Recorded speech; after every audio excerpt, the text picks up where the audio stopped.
Dia ulang.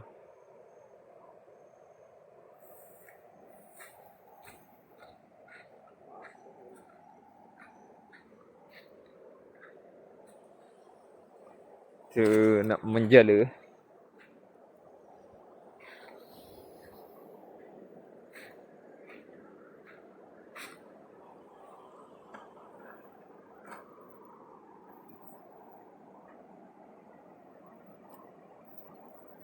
Okey, alhamdulillah.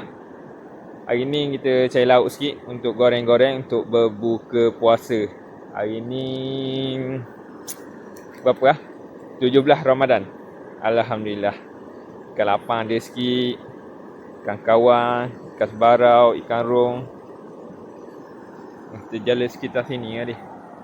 Yang atas-atas ni sikit. Sungai dia. Ni lubuk jerang. Okay, ni nasi dia. Kita jala dalam 10 minit tu untuk cari lauk. Alhamdulillah.